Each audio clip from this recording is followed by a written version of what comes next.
Hello, everyone. I believe I'm live. I absolutely never know if I'm going. And I do this all the time, and I still have no idea if it's working. Anyway, I am Tricia Grant, and I just wanted to welcome you to the Whole Health Project for a wonderful night in emotional intelligence development. So this is part 2 of a 3-part series. So if you're joining us, thank you for joining us. Please drop your name in the comments. I'm just going to go ahead and pull it up on my phone here. So in case anyone has any questions, we can go ahead and address those in live time. So welcome. Again, my name is Tricia Grant, and I am here to talk to you tonight about emotional intelligence. And what we're going to be doing this evening is, if you watched last week, we discussed what EQ is, and then we talked a little bit about self-awareness, which is really the foundation for emotional intelligence development and training, and for us as humans to be the best versions of ourselves that we can be. And tonight we're just going to go a little bit deeper and focus on one of the competencies of EQ, which is known as behavioral self-control and learning our triggers. So with no further ado, let's go ahead and get ourselves started. I'm going to go ahead and share our screen so that you guys can go ahead and follow along with the PowerPoint presentation I put together. Let me just go ahead and figure that out real quick. So have a look. All righty. Share screen. Hold on one second. Cool. Sweet. So we are going to go ahead and get started here. Again, tonight is all about emotional intelligence and learning about our paradigms and our triggers. And I do this every time. I always hit share and not present. Okay, great.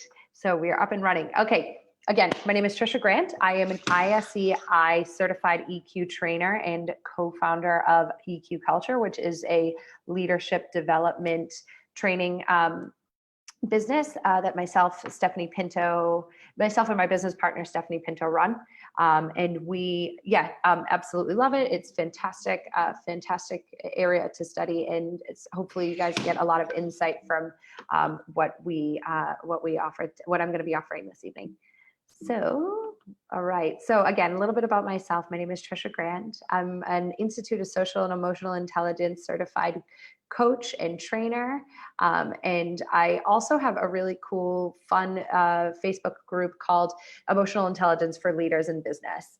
And Steph runs another one called Let's Raise Emotionally Intelligent Kids. So if you have children, or if you have a business, or if you're a coach, please come and join us. Definitely an amazing group of people, and there are tons of really good value and good content. I also do a bit of business development. And so I have a company called Garrison Force. And then I also work as a hospitality consultant for Draper Startup House, which is so much fun. I work in the leadership team, developing there, also doing hospitality, and also connecting entrepreneurs to funding, which is really amazing and sort of ties into my business development love as well. So that's me in a nutshell. And so last week, we covered this last week, and I just want to go over it briefly again. So what is EQ? What is emotional intelligence? So usually I'm going to be using EQ and emotional intelligence synonymously. Normally they're not, because emotional quotient is what EQ is, which is the measure of your emotional intelligence. But I'll use it as the same word for this evening, just for clarity there. So we hear this a lot. It's quite a bit of a buzzword, but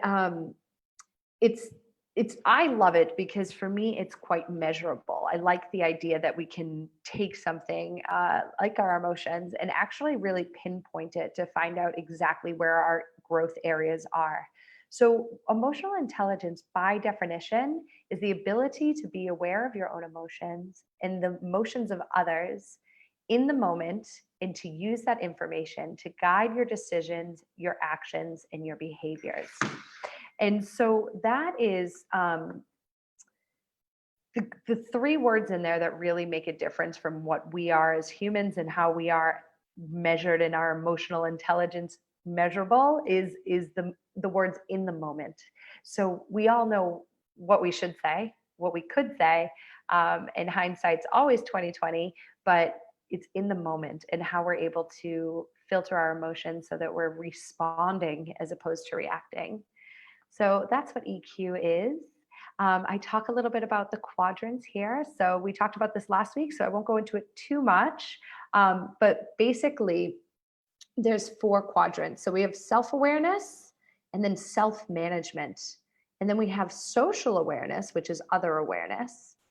And then we have social management. And I'm not sure if you guys can see because I know the screen is quite small, but self-awareness is really the foundation. So that's where we have our emotional self-awareness, our personal power, our accurate self-assessment, like how, like I don't know, let's say for example, me, I have really short behavioral self-control. I'll be like, I get really fed up sometimes.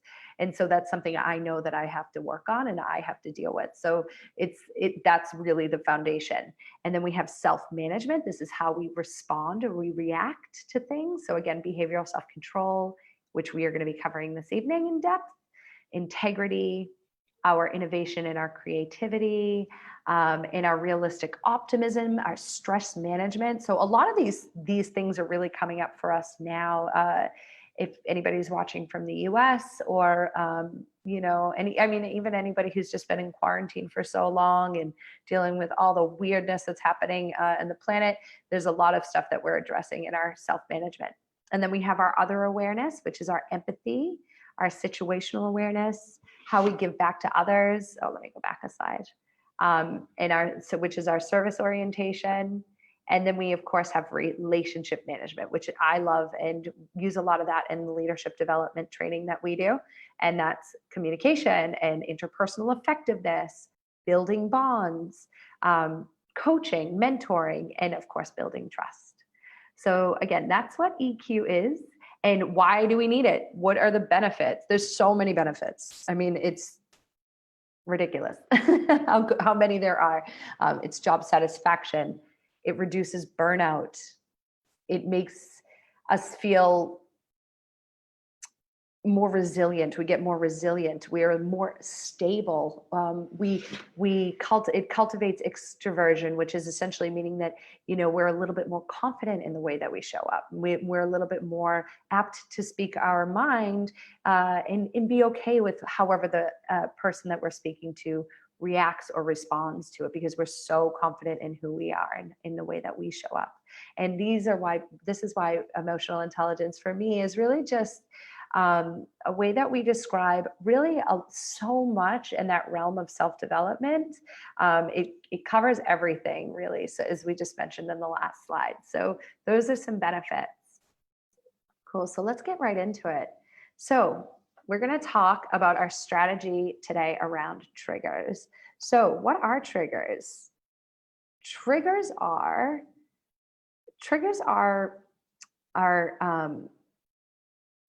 they're things that make us upset. Okay. So they're things that bother us, and we all have them. Every single one of us has them.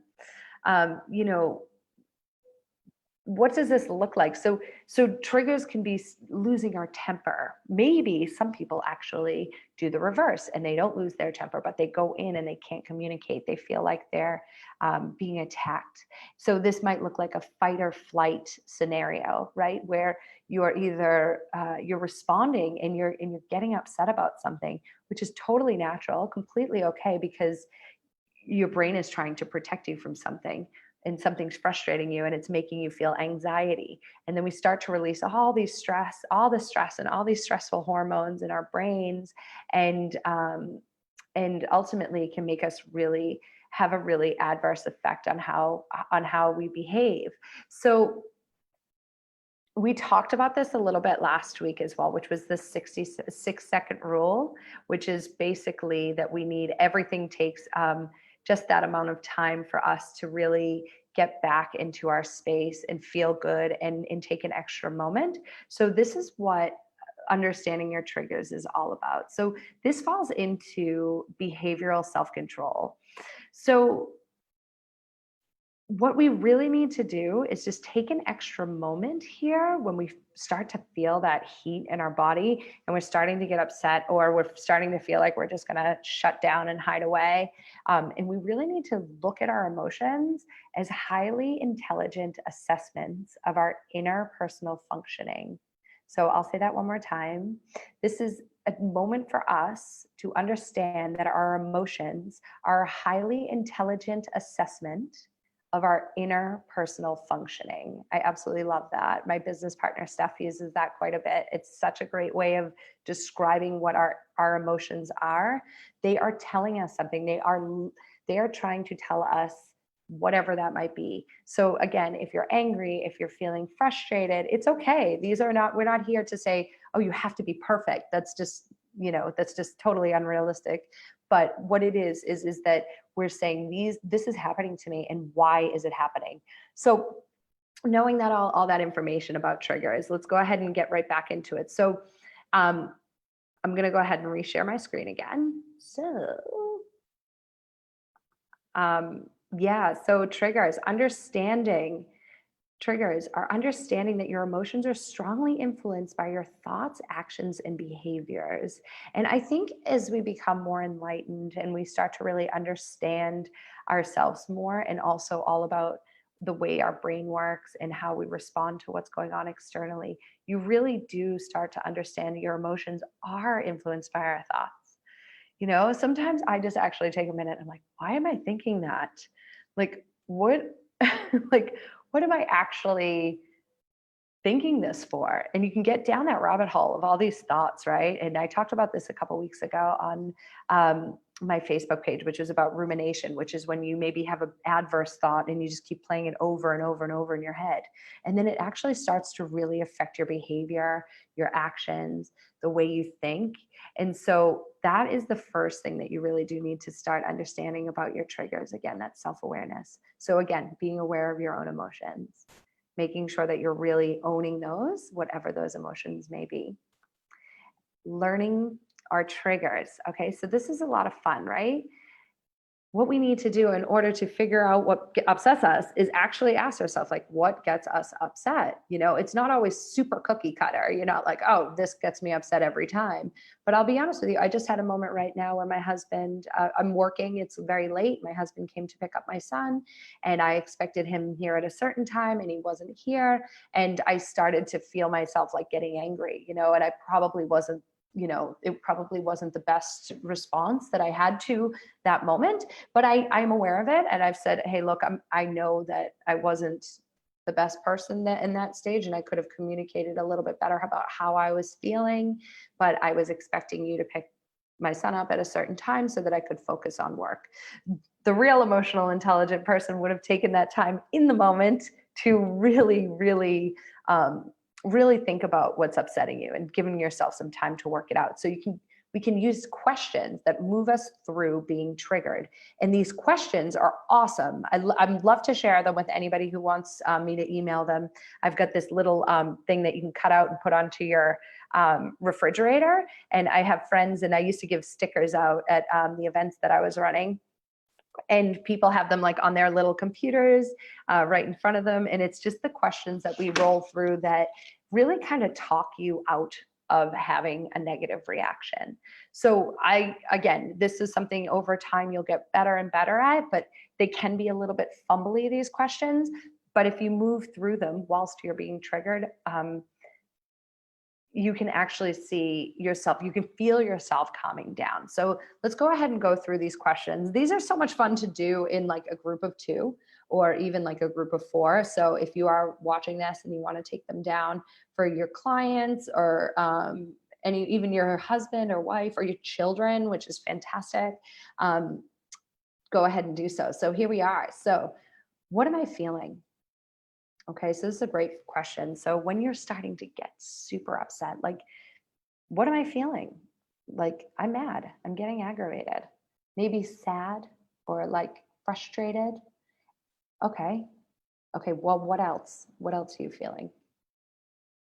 Well, I'm also anxious, and I'm also nervous, and the more deep you dig, the deeper you dig, the more you will realize and you'll be able to pinpoint that. Well, there's a couple things here. One thing is that you can feel more than one emotion at a time, of course. As a matter of fact, sometimes when you're grieving and you're extremely sad, you also have a real level of gratitude for what is around you. That's actually a very common combination. But it not only allows you to feel that you could have multiple emotions, but it also lets you to really, really like focus on what it is that's upsetting you, and, or excuse me, rather what you're feeling in that moment. Cause it's usually a little bit deeper than just like, I'm mad or I'm pissed off. It's like, I'm sad, I'm anxious, I'm a little lonely. Some of these things that come up that you may not have thought on just that initial question. So what am I feeling? And also what else? And okay, what else? And then the next question, what am I thinking? Okay, so what am I thinking? So I could be thinking, let's use the example, like I'm thinking that I just gave with my partner.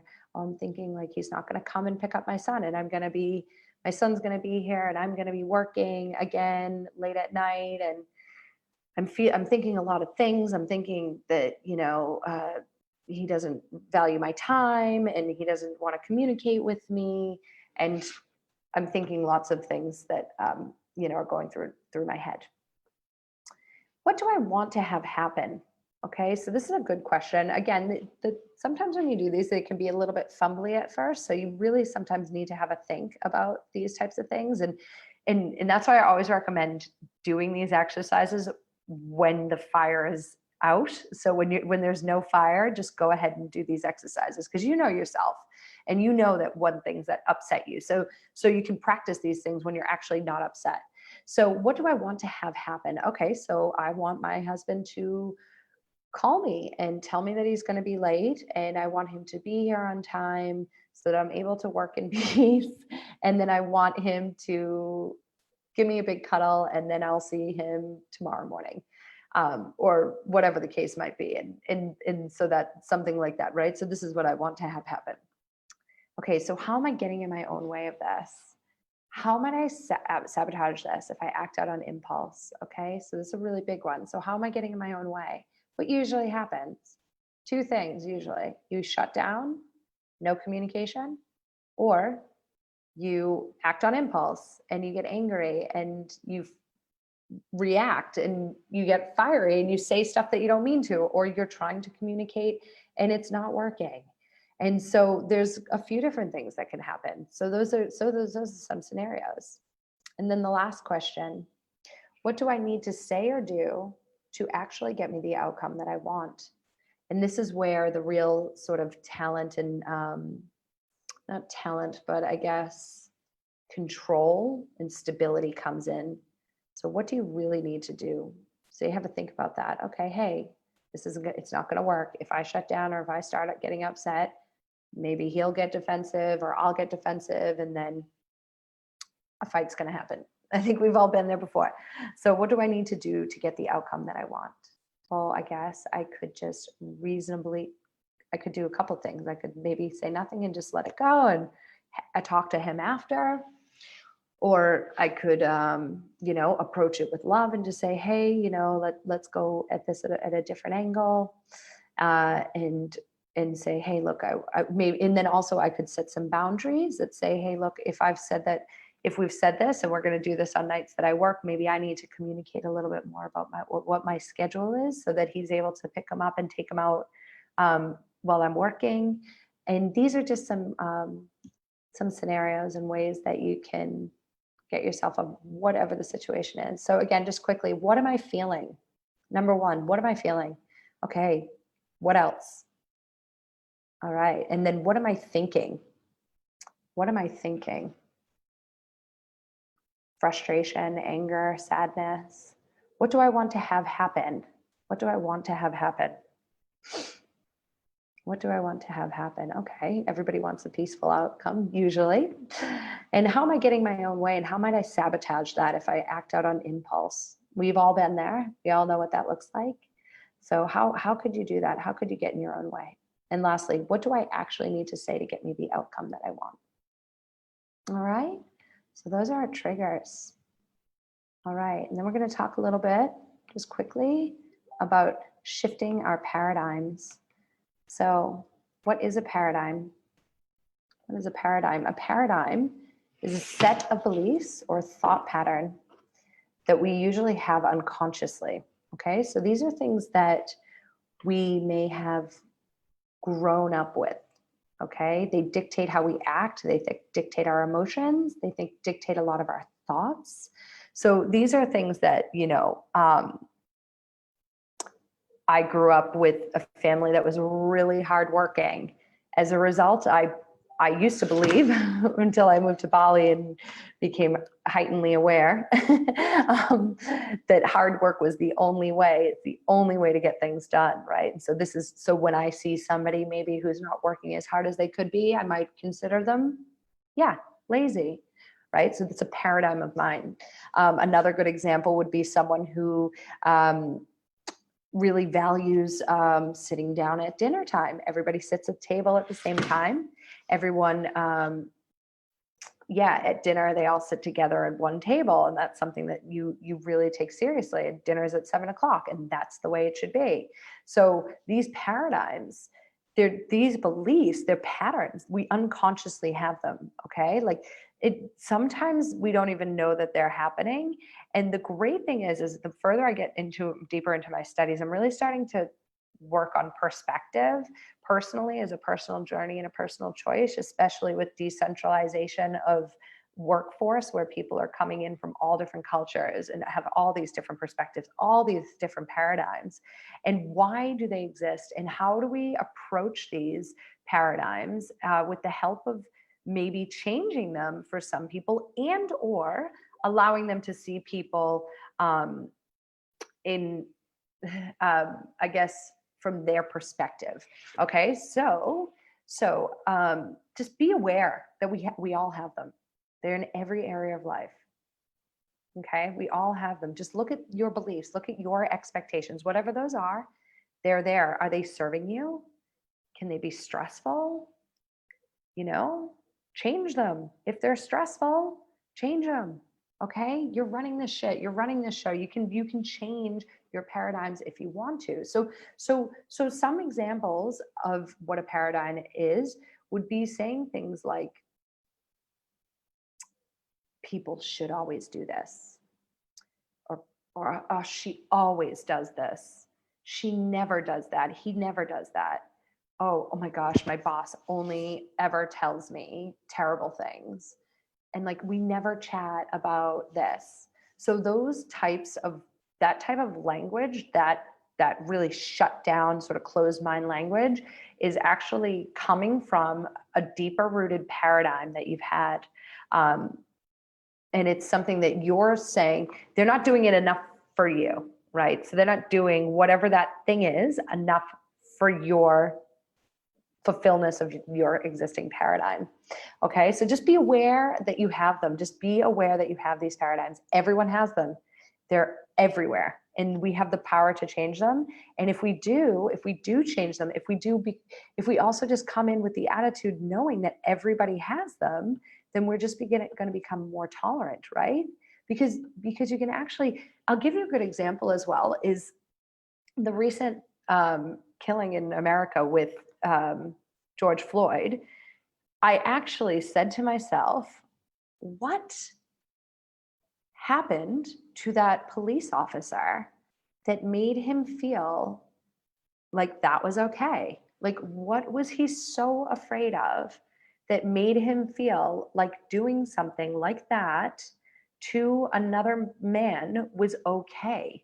There's something had to have happened to that police officer over time where he felt that it was okay for him to continue on what he did. Do you think that in this is the way a lot of psychologists show up with people like serial killers or people with psychotic episodes, is you're really trying to figure out why the brain might be that way. And a lot of it stems back to these paradigms that we have when we were growing up. Hi, Lynn, how are you? And anyway, so those are in patterns that develop over time. You might notice it even with couples that have been together for 15, 20 years. They start to talk the same, they start to say the same mannerisms, they start to believe in the same stuff, and that doesn't always serve us. Are they serving you?